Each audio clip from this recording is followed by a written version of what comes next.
আসসালামু আলাইকুম। মহিদুল ইসলাম রূপ গার্ডেনে আপনাদেরকে স্বাগত।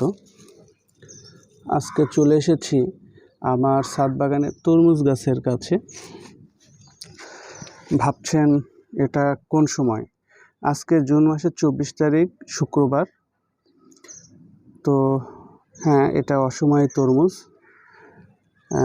আলহামদুলিল্লাহ, এটা গাছে দেখতেই পাচ্ছেন কত সুন্দর তরমুজ হয়েছে একটা। আরও দেখেন গাছে বেশ কয়েকটি এরকম জালি পড়ছে। তো এই হচ্ছে তরমুজ গাছ।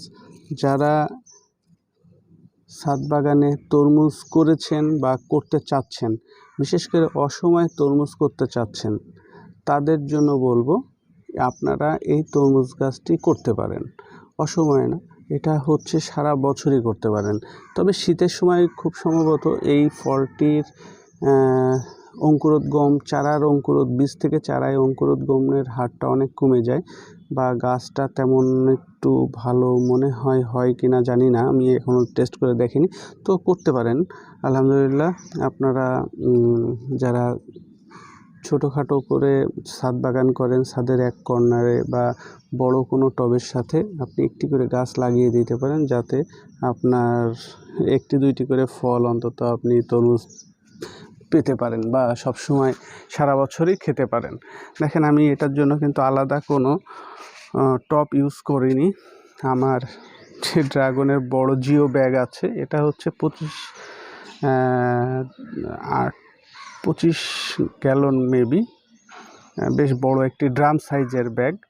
তো এই ব্যাগেই হচ্ছে আমি একটি চারা পুঁতে দিয়েছিলাম, এবং সেখান থেকে দেখতেই পাচ্ছেন এই তরমুজ গাছটি।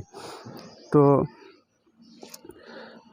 এই হচ্ছে আমার ছাদ বাগানের তরমুজ গাছ, এবং তরমুজও ধরেছে এবং অসময়ে তরমুজ ধরে, এটাই হচ্ছে দেখানোর। তো যারা তরমুজ সারা বছর পেতে চান, তারা তাদের ছাদে এরকমভাবে একটি দুইটি করে গাছ বা আপনার প্রয়োজন মতো গাছ আপনি করতে পারেন। আশা করি এই আপনার ছাদে তরমুজ ফলবে।